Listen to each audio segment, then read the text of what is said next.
আল্লাহ রাব্বুল আলামিন কিন্তু কে ছাগল, কে গরু, কে মহিষ, কে ভেড়া, কে উট দিল সেটা কিন্তু আল্লাহর দেখার বিষয় না। দেখার বিষয় হলো কতটুকু তাকওয়া নিয়ে এসে কুরবানিটা করেছে,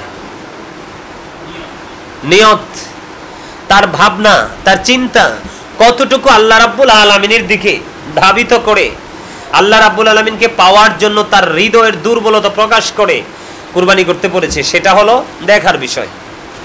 কোনটা দেখার বিষয়? কথা বলে না।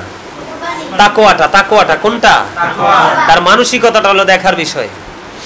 এখন আমার রাসূল একদিন একটা পশু জবাই করে দিলেন, আর জবাই করে দিয়ে তিনি বললেন, আমার যে উম্মতগুলো কুরবানি দেয়নি তাদের পক্ষ থেকে কুরবানিটা করে দিলাম। এখন আমার নবীজি, আমরা নবীজির জন্য নবীজির নামে কুরবানি তো করা থাক দূরে, আমরা নবীজির দেখানো পথেও হাঁটতে রাজি না। তাহলে এই কুরবানি দিয়ে লাভ হবে? কোনো লাভ হবে? কোনো লাভ হবে? এখন আপনি যদি গোস্ত খাইতে চান, আল্লাহ আপনাকে গোস্তই খাওয়াবে, কিন্তু এই গোস্ত যে আপনাকে কতটুকু সুস্থ রাখবে সেটা শেষ পর্যন্ত ভাবার বিষয়। ঠিক না? বা ঠিক? আমরা কি কুরবানির গোস্ত মেপে, পশুর গায়ের গোস্ত মেপে পশু কিনে কুরবানি দিব, নাকি সুন্দর দেখে তাকওয়া নিয়ে কুরবানি দিব? আজকে ইব্রাহিম আলাইহিস সালাম যেমনি স্বপ্ন দেখেছেন, বাবা গো আমি স্বপ্নে দেখেছি তোমাকে কুরবানি করেছি, বাবা জলদি তুমি তোমার এই স্বপ্নকে বাস্তবায়ন করো।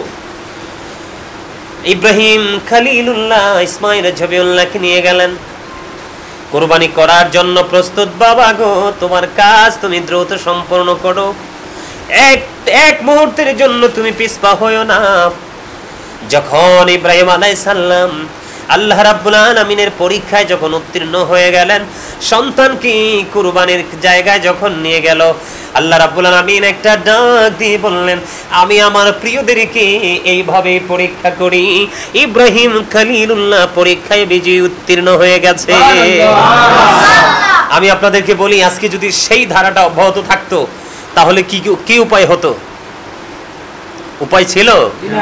উপায় ছিল না। আপনার সন্তানের জন্য, আপনার জন্য আরেকটা মজার বিষয় হলো কুরবানিতে তাকওয়াটা বেশি করে নেবেন, যেন আল্লাহ রাসূলের বিধানের যেন কোনো ধরনের কোনো ত্রুটি না আসে হয়। তার কারণ হলো কুরবানির পশুটা জবাই করার পরে রক্তটা মাঠে জমিনে পড়তে দেরি, কুরবানি দাতার গুনাহগুলি মাফ হইতে দেরি হয় না। তাহলে এই কুরবানিটা অত্যন্ত তাকওয়া নিয়ে করতে হবে না?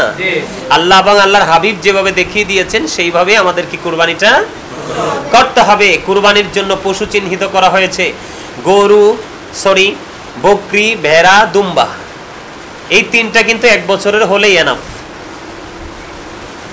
বকরি, ভেড়া, দুম্বা এই তিনটা 1 বছরের হলেই এনাফ। গরু এবং মহিষ 2 বছর। কয় বছর? 2 বছর। আর ওট লাগবে 5 বছর। ওট লাগবে কত বছর? 5 বছর। আমরা সেই কন্ডিশন মেনে কুরবানি করব। তবে 6 মাসের বকরি, ভেড়া, দুম্বাও যদি 1 বছরেরটার মতো লাগে, পুষ্ট হয়ে মোটা তাজা হয়, তাহলে এটা দিয়েও কুরবানি করা যাবে। এটা